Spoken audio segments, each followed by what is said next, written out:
All right. Hello, everybody. We are here with special guests that are going to talk to us about the labor movement in general, but they're going to talk specifically about what's been going on in West Virginia and the sort of exciting advances that have been made by the teachers there.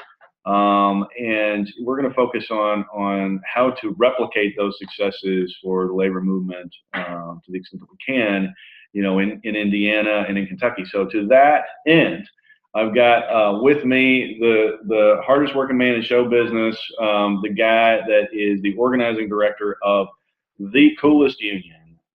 No offense to any other unions, but the coolest union in town, which is Teamsters Local 89. And that is Jay in the Dennis, state, actually. in two states, covering lots of Kentucky and lots of Southern Indiana. And this is Jay Dennis, and then we've also got in West Virginia by magic, I guess. I don't really know how we are talking to them now, but it's some sort of magic that staffers set up here. Dawn set it up. Sorry, I just made you a generic staffer. But we've got Kendra Fershee, who is running in West Virginia's what district, Kendra? First. We're number one. All right, very good, and is sort of part of we sort of run in the same circles in terms of our platform and our beliefs and all that good stuff. So Kendra's a good egg, and if you're out there watching this in West Virginia, go vote for Kendra. If you don't live in West Virginia's first district, move there and vote for Kendra. Yes, that is and then we've also got Kathryn Alam. And Kathryn, I'll let you introduce yourself because I know you've been intimately involved in this teacher strike that's been going on out there. And can you sort of tell us what your role in that has been and tell us a little bit about yourself? Absolutely. So, my name is Kathryn Alam, and I teach 6th and 7th grade math here in Morgantown at Suncrest Middle School. And when you say we were involved, I mean, we were out there every day, whether it be on our own informational picket lines or traveling down to our state capitol, down to Charleston to, be out to be in the galleries or to be out front of the Senate while they are in session or the House while they were in session and try to get our voices heard, let them know that we're there and start to communicate some of the things that we felt like they weren't quite hearing there for a little while. Okay. And so can you sort of walk us through what the history of what that was, what happened out there? I mean, either one of you, and Jay chime in too, whatever, with what you know about this, because Jay knows more about labor than anybody I've ever talked to. And I'm sure he knows what's going on kind of nationally here. But as I understand it, this is, the idea of teacher strikes. I mean, that's sort of been springing up all over the place, right? I mean, there was almost something that happened up in St. Paul. There's about to be something that happens in Oklahoma, maybe. And so how did this come about in West Virginia, and where are you now? So to be honest, I think a lot of it started, honestly, with this legislature session, and a lot of the things that they started introducing, especially in this session, and a lot of it kind of felt like a tax on public education, a tax on funding, a tax on seniority, even our own unions, and our membership was kind of, a lot of things were being questioned and put on the table that we didn't feel like should be. So I think that was the big spark. There's a lot of things out there that say, pay, obviously anybody wants a raise, sure, but that wasn't really the driving force. I'd say insurance was really the driving force. And then some of the legislature that was being, passed around about taking public funds for vouchers or for school choice. So quite a few issues kind of got this ball rolling. And then once it started rolling, they tried to backtrack on some of the things that they were saying, but it was already a movement at that point, and I think it was full steam ahead. Okay, and so where are things now? What happened? For folks that may not be informed on this whole issue, I mean, the long and short of it is you won, right? I mean, at least in the short term. So can you tell us, either one of you, sort of tell us what victory looks like here? I'm going to let Kathryn take that one too, because they worked hard to get there. So sure. I mean, yeah, in terms of we won, we got a few of the things that we wanted immediately. And then we've got a few of the things that are in the process of still being worked on. And we acknowledge the fact that not everything can be fixed in one session. So we're hoping to continue to see the improvement. So basically we started with, it started really more in the southern part of the state. So again, I'm in Morgantown, so that's the northern part of the state, but some of those southern counties, they started the walkouts. And obviously, we heard what was going on. We were keeping a close eye on that. And then once our union decided that this was a statewide initiative, then, a Thursday and Friday was how it began. We held a walkout, and, obviously wanting to keep our students in mind because they're the priority. Our administration was notified, and schools actually in all 55 counties were canceled for Thursday and Friday of that week. No movement was made in that Thursday, Friday, Saturday period by legislation. So it continued on then to the next week. And that entire full week, then Monday through Friday, all 55 counties again were called off. They're canceled. Our entire state was closed. And that was really when, even more informational picket lines were happening. So when I say informational picket lines, schools are closed. So all the teachers pick different spots in their communities to be present and to be out there. So, if people had questions, they could come and approach us. We held up signs trying to communicate some of our messages and basically just letting them know, like, hey, this is what's happening. This is where we're at. So that entire week, there was a big rally that Saturday in Charleston. And, I think that it took that long really for them to realize we were pretty serious about this, because that Saturday was I think a big turning point, because then even Monday and Tuesday, that Tuesday then ended it. So it was 9 total days that we were off. And to be perfectly honest, that Tuesday, I didn't see the end in sight. That kind of caught me off guard, and I think it caught a lot of us off guard, but I think that they really finally decided they're serious about this, and I think we held our ground pretty well. So that was kind of the timeline, and what we got out of it is, in fact, a 5% raise for all. So just to backtrack a little bit, after that Thursday, Friday, and then the Monday, Tuesday, on that Tuesday of the middle week of the 9-day action, our union reps actually made a deal with the governor, and they were the only ones present at that meeting, was our union reps and the governor. And they said, okay, we'll give teachers a 5% raise and other state employees a 3% raise, and a task force for our public insurance, as we call it PEIA, will be formed to address some of the issues with long-term funding for PEIA. And they thought that would end it. We were told Wednesday would be a cool-off day. Wait a second, what's PEIA? That's our public insurance in West Virginia. So public employees can use PEIA. That's our insurance program. And that actually is the insurance that we have even at the university. I teach at West Virginia University, and we have the same. It's for all state employees. Yes. Okay. And so Wednesday was supposed to be a cool-off day after their meeting Tuesday. They made this big announcement, thought it was all going to be grand. And to be perfectly honest, on that Wednesday, there was a lot of unhappiness and a lot of, we've already had, some counties had, like I said, walkouts before. All counties were already 4 days deep in this, and we're hearing promises. And there was nothing that had actually been done in terms of legislature. And actually, the Senate president came out and said, we don't see how this is going to happen. The governor just promised you 5%, and we don't think that that's feasible. So already we were getting hints at, no, you were told this, but this isn't what's going to happen. And so a lot of local unions met that Wednesday and decided that we're not going back on Thursday on a promise. And the superintendents around the state in each county really banded together and supported the teachers in every county by saying, we won't require that the teachers actually called the strike. The superintendents decided to cancel school. And I'll be honest, here in Mon County, our superintendent, he thought we were going based off what our state representation said, which was we would go to school on Thursday. So he sent out the call saying school tomorrow. And then we met and we told our local representatives that that's not what we're comfortable doing, because we knew at that point not all counties were going back, and we wanted to stay united as 55, counties in the state. And our superintendent had to actually, he supported us, but he had to go back on that and then say, okay, actually no school tomorrow. So the work stoppage continued because. So how did that? Well, let me stop you there, because how did that come about? How did you organize that?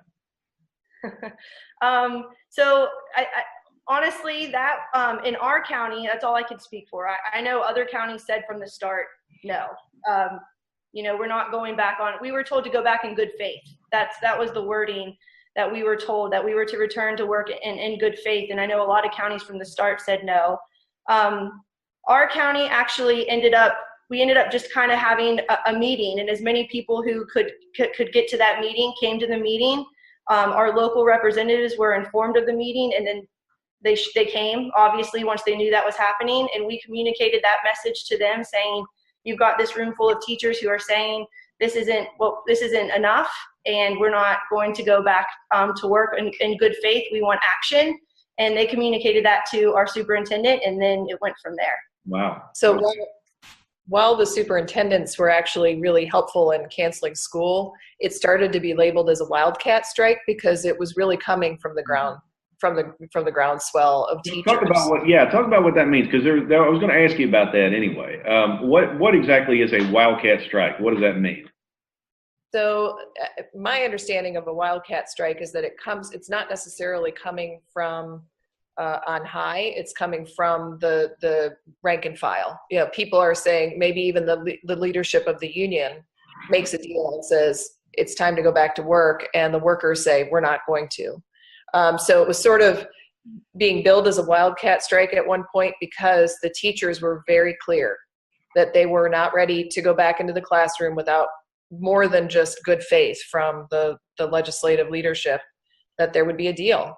And good for them. They called it right, because the legislators dragged their feet. Even though the work stoppage continued for several days, the legislators were playing all sorts of games like, oh, we're not meeting in committee today. We'll meet tomorrow. Mm-hmm. And then, oh, the committee meeting's not supposed to start until 4. We ran out of time. It's just, and that's why, and people in the public really started to pay attention and realize that this is not the teachers trying to stay out of the classroom. This is the legislature not taking responsibility and focusing on this issue so that kids can go back to school. They decided to go into recess quite often. And I know that there's lots of reasons where, a Senate might need to go into recess to discuss, something within committees or those sort of things. But they would go into recess and, starting sometimes even at 2 o'clock in the afternoon and not come back until 6 o'clock that evening. I know one day when the county the Capitol was particularly full, our state Capitol,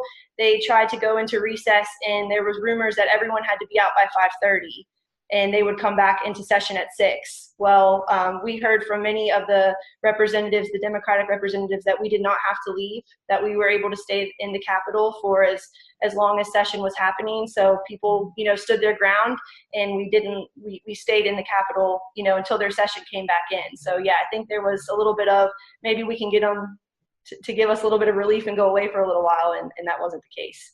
Wow. Okay. Well, and so Jay, let me ask you, when you have this kind of thing like a wildcat strike, where it's, sort of the rank and file union folks versus union leadership, I guess, how does that usually play out? I mean, are there any historical examples of that, and who drives the ship? And I mean, maybe there's not a one size fits all answer to that, but you know what I mean? Like, what happens with that? Well, there is a legal side to the wildcat strike that kind of ties union leadership's hands.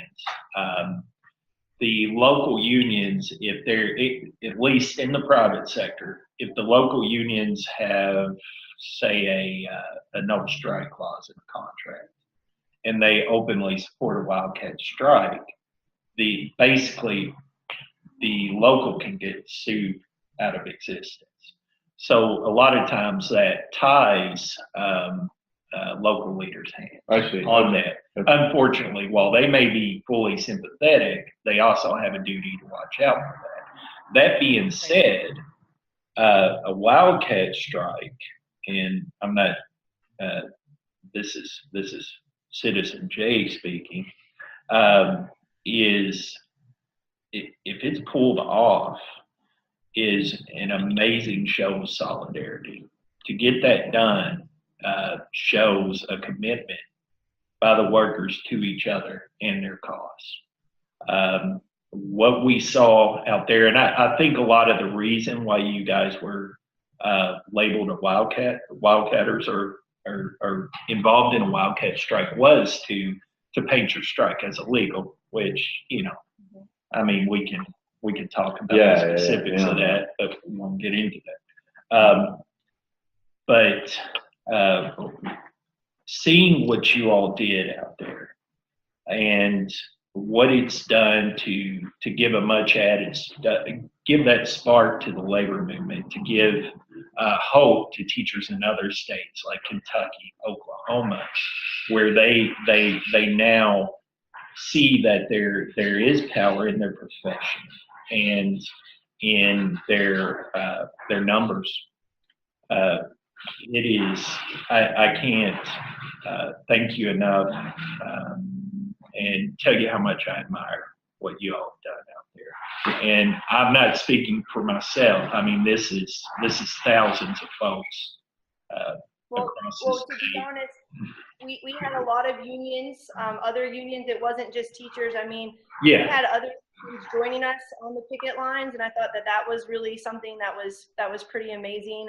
So it was, when you put solidarity, I mean, that was it. It was unity. I mean, it was we were, our number one chant was 55 united, 55 strong, because I think that says something right there, is that you are as strong as you want to be when you're together like that. So as long as we stuck together, we knew, I mean, like you said, the legality, there was all kinds of things being tossed around, being told to us, but we knew, in a state where there's already a shortage of qualified teachers in our profession, we knew as long as we stuck together that we could achieve what we needed to achieve. And I will say that our union representation, even though they made that deal in the beginning with the governor, I think once we did not return to school that Thursday after the deal was made on Tuesday, Wednesday was the cool down, and we did not go back on Thursday, I think they realized, we're united in this and that we're going to stick together. And they did support us. They did come back and say, we're there. So. And there were questions about the legality. There is a constitutional provision in the West Virginia Constitution that says that kids have a right to good quality public education. Mm-hmm. And then there's some statutory provisions that I teach at the law school, my colleagues, in fact, my husband, who's also a law professor, but there were a lot of people kind of teaming up and looking into the law, which was really cool. But we didn't even really need it, because once you're right that Wednesday cool off day was a real pivotal moment where all of a sudden it was clear this train is moving, mm-hmm. and it's not going to stop until the legislature does what it's supposed to. And that's exactly what happened. And in fact, the legislature, it was initially the plan that the governor struck was a 5% raise for teachers and a 3% raise for all other public service employees. The teachers said, not good enough. Everybody gets 5, right? Yeah. Right. Cool. And that solidarity was. And that's what happened. Well, I mean, some of those people we're talking about, they hadn't had raises in almost 2 decades. Yeah. So it became, it never was about the teachers. It was always about the future of our state. Yep. So if we're going to talk about the future of our state, we have to talk about people who are currently holding, offices as public employees. And, you want those to be desirable jobs. And when you're not receiving raises in very long periods of time, it's hard to sell those as the overly desirable jobs. Mm-hmm. That's right. Well, and the response, sorry, Jay, I see you were about to. Go ahead. The response that a lot of people who didn't support the strike were saying was, well, you're asking for too much. You're a public employee. You need to go to work or find a new job. Mm-hmm. And so in my role as, congressional candidate trying to send a message that this state is an amazing place and people should come here. People shouldn't have to leave here because we're in a situation where we have out-migration at, unbelievable numbers. We're losing people every day. Well, for teachers especially too, because that's another thing that I heard about this. Like, you can just go right across the border and make, $15,000 more. It's not that far, right? Right. Look at the West. If West Virginia, the shape of West Virginia is this really unique kind of shape, and it actually connotes something that a lot of people don't realize, which is that we have 5 border states. So it's easy to just kind of, for a lot of people, it's easy to cross the state line. We live 7 miles from Pennsylvania here. We're actually 7 miles south of Connor Lamb's district, in my house right now. So, when people were saying, well, find a new job, I'm thinking, these are public school teachers. You've just suggested that 270,000 people leave the state. And more, because we're talking about public sector employees also. Well, and not only that, but something I heard, not often, but you hear like, don't you know what you signed up for? Right. And absolutely, like, being a school teacher, a lot of what you sign up for. But in West Virginia, one of the things, what was always good, health benefits. That was part of it. You might not get paid as much, but you have really solid health benefits for yourself and your family. And, I know that there were people who were looking at losing, percentages of their paycheck the following year because premiums were going to go up, and our initial proposed raise from our governor was 1%. He was going to give us a 1% raise, and then our premiums were that 1% wasn't even going to cover what the premium costs were going to be. So you didn't sign up for indentured servitude, right? Exactly. Looking at a net loss from one year to the next. I don't know too many professions that are going to say, okay, I'll keep sacrificing. Pay me less. Especially something that's as difficult as what you all do, and thank you so much for doing that. But you had a thing. She's really good at it. She's like super popular math teacher. That is not, math, right? Those of us who took 6th and 7th grade math wish we had Mrs. Alam. Yeah, no, look, I don't know about you, Kendra. Yeah, I don't know about you, Kendra, but I went to law school because I was terrible at math. I didn't even take tax in law school because of that. Well, I took tax. But I didn't even do that. I was bad at it. What do you had a thing? No, I just wanted to make a point. You mentioned, how you guys' actions had, one on a legislative level. Because you did that you made the threat of a strike credible in both Oklahoma and Kentucky. Yeah. In Kentucky in particular, which I deal with on a regular basis, obviously, pensions for public employees, including members of KEA, JCTA, AFSCME, SEIU, and the Teamsters, are under attack. Well, as the teachers began to organize and they saw what you were doing, suddenly there was kind of a chilling effect among the state Senate. People who were on board suddenly had pulled back. They sent the bill back in committee, and now the bill's in jeopardy, right? So, again, thank you for what you've done. You've benefited, not only greatly benefited your state, but have really helped others in your profession as well. And people are talking about labor. People are talking about it. That's really important. It's interesting too that you brought up the Senate and the representatives, because honestly, in some ways, they kind of helped us out a little bit, because when you're out of school and families are making sacrifices at that point, they have to find daycare for their children, and it's hard on everybody involved. It's not easy for anybody, and we acknowledge that. But the representatives and our senators continued. We even had a senator say something like, well, if you can pack lunches for the students and you guys can organize to provide food for the students while we're out, why do you need a raise? So they kind of helped. Yeah, your face is right. So they kind of almost, in a way, that when the public hears that, they understand kind of where we're coming from and what we're dealing with. So, and again, that's not all the senators or all the representatives. I don't mean to paint them all out to be as if they, weren't sympathetic or supportive. But when you have those kind of comments being made, I think that the public can see, yes, a change needs to happen here if this is the sentiment of what's going on. It's an interesting feature of our current political landscape that the plutocrats are no longer afraid to show that they're plutocrats. You're absolutely. You're the little guy, and we're going to treat you like the little guy, and we're going to talk to you that way, and we were told many times that we just didn't understand what was happening, and we didn't understand the fact that they were trying to help us. And I think that was kind of like that rhetoric of, almost like we can't comprehend what was going on was infuriating at times, because we were very closely following, and we were, everyone was involved. You went down to the Capitol and you could talk to anybody from any of the counties, and they had a very good idea of exactly what was going on. So I think us staying informed definitely worked very well in our favor. Well, I will say, if you're going to have an organized labor response, do it with teachers, because they are the most organized labor ever. Like, their organization was amazing. There was, on the picket lines, we had awesome signs that were clear and easy to read. We had food, we had music, we had umbrellas when it was necessary. We had there were places that had heaters, but they also are so good at educating themselves. So the legislature, there was a point you might have heard where there was the Senate screwed up and accidentally passed the wrong bill.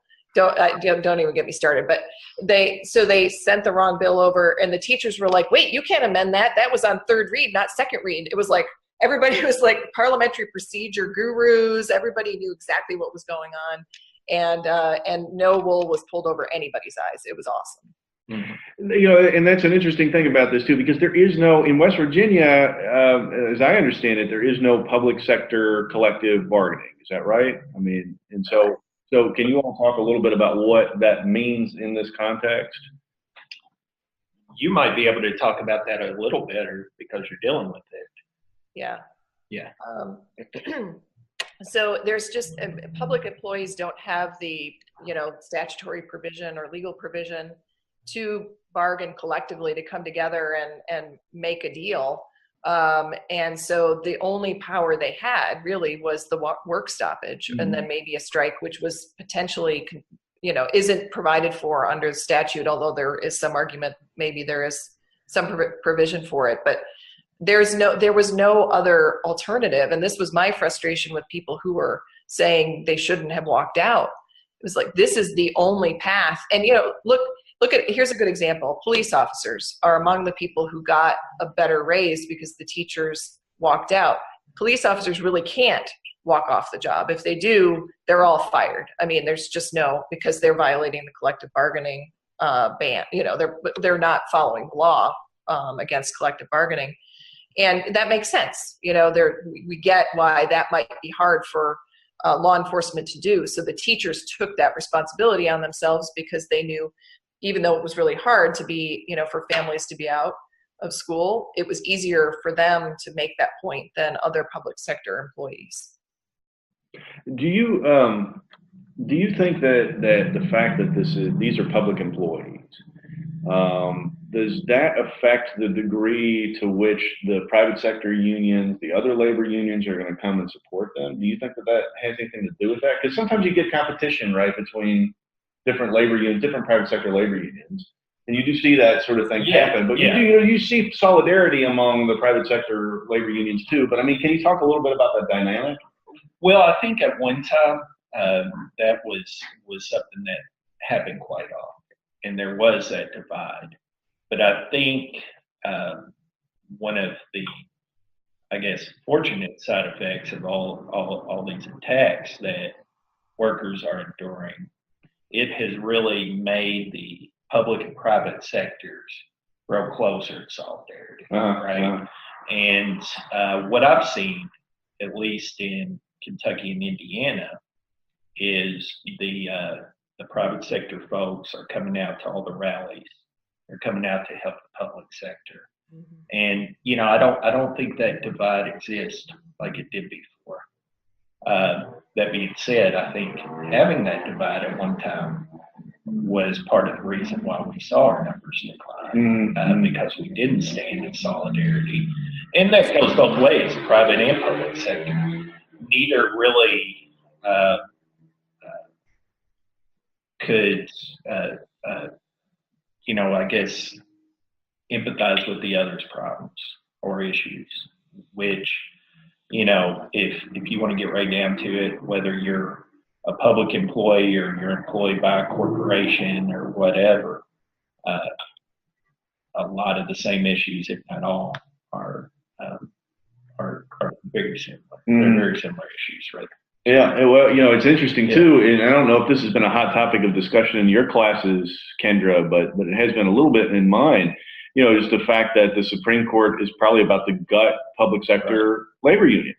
Yeah. With this Janus versus Ask Me case, and can you all talk about what you think that might mean for the future of the labor movement in general, but public sector labor unions in particular? Well, I'm not particularly well versed, to be honest, in labor law. I do family law, and so. Oh, I'm sorry, God. Yeah, no. Well, I didn't take tax, so. Even that's no. The calculations you have to do for divorces are that's a whole hell of a lot more complicated than the math I can do. Yeah, that's true. That's true, but. So I don't know, I can't speak to the Supreme Court's moves here, but I know that there has been, in my mind, just sort of from a policy perspective, I think there's been a real clear effort to try to chip away at collective power. And so I think what happened here in West Virginia, and we're so close to it when you're in the middle of it, it's maybe hard to see, but it seems like what's happening outside of West Virginia is that people are energized by the power that's there, and that we realize that if the Supreme Court does make a decision that really takes away a lot of the power of labor unions, that we're in a really bad spot, and how important the political process is in protecting workers. Yeah, I mean, the same kind of question. I mean, do you think that so we were at a third of the workforce in the 70s or whatever it was. Yeah. Involved in labor unions. Now we're like at 11%. And isn't it going to take a nosedive after Janus, after this case? I think we will see a drop in numbers. Janus, it's an attack on public employees. We know that. And what it does, and, for the listeners out there that may not know, what it would essentially do is create a national right to work in the public sector, where regardless of state, if you're in a state that's right to work or not, it would essentially take away the fair share provisions, which would allow folks to get representation and all the benefits of the union without actually paying anything. As of right now, you don't have to join a union, but if you are in a free bargaining state, non-right to work state, rather, let's say like California or whatever, you're expected to pay fair share, which is the amount that would go toward collective bargaining or the maintenance of your contract, minus political work, things like that. The stuff that brings everybody's wages up. Exactly. Yeah. And what Janus is meant to do is to decrease our numbers and defund unions as much as possible. The right wing is particularly, this is something the right wing is pursuing. We know right to work has been on the agenda in every state to some level, but what this is it's a way to defund not only organizations that represent workers and their rights, but also to defund what they see as a base for their political opponents. For the Democratic. For the Democratic Party. And I see our numbers dropping some, but I think AFSCME especially and SEIU and folks, Teamsters, are taking measures to make sure that. Yeah. So you may actually bounce after that. That's the hope, right? Yeah. Hopefully. Kathryn, can you talk a little? Like, I know that you touched on it a little bit already, but this is people going to have their kids go to school. I mean, that's kind of a big thing, and so when kids don't go to school, they've got to get daycare. Some of them don't get lunch, all that good stuff, and it creates this. This is why your strike only lasted 9 days, right? Because it creates this sort of cataclysmic effect. Like, that's why it's so effective. But it's also got to take an emotional toll on you teachers, right? I mean, you got involved in it. You didn't get involved in it to get wealthy. you didn't get involved in it because you were looking for fame and fortune or anything like that. You presumably got involved in it because you wanted to help kids and you wanted to help society and, all that good stuff. And so can you talk a little bit about like what that was like emotionally for you to go through, and also, if you had any kind of backlash from the general public directed at you or any other teachers? Sure. So just to touch on your first question about the emotions that go into it, I think there was times throughout it I didn't even realize how invested I was in those moments. I mean, it's exhausting. We live 3 hour or 2.5, almost 3 hour drive from our capital, and we were trying to be in the capital as much as possible while also being home with our families and trying to maintain some sense of normalcy for. Did you drive 3 hours in West Virginia? Yeah. And sort of in the middle of the state. Yeah. Yeah. So there's that. I'm just used to because my district is 3 hours long. Yeah. So there's that aspect of it. I mean, we were trying to be out on the picket lines by 7:30. We were trying to stay there through rush hour through 6 o'clock. I mean, so there's that aspect of it being exhausting. Like, yes, my body was so sore from, standing there with my signs. And so it is physically exhausting, but yet emotionally it is completely draining. I mean, finally, then that final Tuesday when we found out that we were in town at an informational picket, there was a group of us there and we just started crying. And I mean, I think in that moment I realized how much I had emotionally invested in this, because it was thank goodness it's over. Thank goodness we've gotten to a point where we feel like it's fair and it's over, because I think exactly what you just said, it's exhausting. So that was last Tuesday. So we've been back now more than a full week. And even this week, talking to teachers in the hallway, they're still, it's still taking a toll on us. We still don't fully feel like we are back to our whole selves yet. I mean, it's getting there now, but yes, it's taken, going back to school the first day back, we formed a line as the kids came in for high fives and just welcoming them back. And I'll be honest with you, I had up on my board, like, welcome back, I missed you so much. And my first class of the day, a student who was not trying to be smart in any way said, well, Mrs. Alam, if you missed us so much, why were you gone for 9 days? And, and having those conversations with the kids and explaining to them, my best response was, in my mind, I tell you all the time that when you see something that's you don't feel like is right, you have to stand up for it. And you have to say, that's not right. And that's not what we should do. We have to find another way. And that's what we were doing. And I explained to them that for me, being out there was for them. It was all for them the whole time, that they need qualified teachers in their classrooms who feel comfortable teaching them, the content that they need to know to be successful in life. And that's why we were out there. So conversations with the kids, and I can tell you one other thing real quick. It was probably one of the most one of the greatest bonding experience I've ever had with my coworkers. Great. I look at so many of them with, not that you don't respect them already, but they're just on this whole new pedestal and light in my eyes of what strong individuals they are. And yeah, we had some backlash from the community. I'll be honest. You have those people who drive by and give you not nice gestures, or, the thumbs down, or the yelling out the window, go back to work. And at first I think I was like, oh, I have to be more in their face. And then I think I realized, no, I need to conversate with them. Like, they clearly don't understand why I'm out here if all their first reaction is just go back to work and giving me the thumbs down.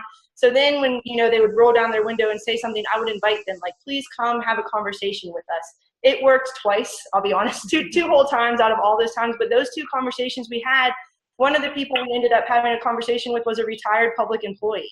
And when he asked us, well, don't you think all public employees would want to raise? And I said, well, why do you think we're out here, type thing? One of my coworkers actually had that exact conversation with him and pointed out to him that we are out here for everyone. And his mind shift, having that conversation with my coworker, his mind shift changed right there on the spot. So yeah, there was backlash, but if you can put your, energy and effort towards trying to give them the reasons why you're doing what you're doing, then I think the backlash becomes more minimal, because what you're doing makes more sense. No, you are an educator to your core, Kathryn, and we appreciate it. We appreciate all your efforts. One last question, just for anybody who wants to tackle it. How do we do this here? I mean, our teachers in Indiana are treated miserably. Jay's already alluded to it. The teachers in Kentucky are treated miserably. There's the pension crisis. There's a shortage of teachers going on over in Indiana, and there's a reason for that. And how do we replicate the success that you had out there? What advice would you give people who want to see that happen elsewhere and see things get better for our teachers and for our public sector employees overall? Well, one of the most amazing things I think I saw throughout it all is our unity spanned across everything. It spanned across different political views, different, religious backgrounds, cultural backgrounds, whatever it was. That stuff in this case was not important. So I think one of the reasons this was so successful, and I could see success in future endeavors like this, is you have to have a united goal that everyone's behind. And once you have that goal, I think most other things won't matter, so then you have to get organized. And we live in a world of social media, and in this case, I think it helped us and it hurt us, because there was so much going on social media that you have to have reliable sources. So, one of my other coworkers made a really good point to our union rep that if you aren't putting out the information that we need to know, somebody else will, and that information might not be accurate. So you want to put out the information that you want people to know. So once you have a source that's reliable, people have to stick with that source, and you can't just go willy-nilly off of rumors. I mean, I can't tell you how many times the rumor was our governor is resigning, and those kind of things start happening, and you lose base of what you're trying to do. So I think finding those united goals to be behind, and once you have those goals, figuring out how you can get information out to people about those goals and staying on the same page is probably some really keys to keeping the movement moving forward and not getting sidetracked on other things. Yeah. Is your governor that twit that changed parties because he was so much into Donald Trump? It. Yeah. I thought so. That's it. Well, I'll just say the last thing I'll say is I think it's starting. One of my favorite posts I saw on Facebook, I think it was yesterday, was a Kentucky teacher standing somewhere in Kentucky with a sign that said, "Hey, Kentucky legislature, don't make me go all," and then there was West Virginia outline on you. And so it's there's some sort of, the spark is here and people were watching, and I think that it grows from there. I wouldn't be surprised if we see a response in every state that mistreats its teachers, which is unfortunately too many. Yeah. There was a group started called Kentucky 120, as in 120 county, 120 counties, rather. Sorry, lack of sleep. He's been hard at work organizing. But within 3 days, the group had grown to like 25,000 folks. Wow. This last Monday, there was a rally at the Capitol building in Frankfurt, and I've been to a lot of rallies in my time, and the energy that was in that crowd was amazing. I'd never seen anything like it. Like you were saying, it was well organized, but I came away from that just energized myself. And let me tell you, that group is a group I wouldn't want to piss off. And very good. I think they saw that in the Capitol building. Yeah. No, it's pretty cool. Yeah. All right. So good things are ahead. The future is still bright, despite this Trump cloud that hangs over the country. I think better days are ahead. And so West Virginia 1st District, your next Congresswoman, Kendra Fershee. How do they find out more about you, Kendra? So I, as all good candidates do, have a website, which is teamkendrawv.com, TeamKendraWV, like West Virginia. I'm on Facebook, I'm on Twitter with the same handle. And if people want to, they can find out more just by texting 313131. Or sending a message at 313131 that just says Team Kendra, one word. Dawn, why don't we have that? I already have. Yeah. We don't have that. Why don't we have it? Why don't we have it? Do we have a website? Awesome. I don't. I All right. do. I've seen Sounds like your staff needs a union. I know. Well, no, wait, no. Oh my God. All right. Oh, yeah. This conversation is over.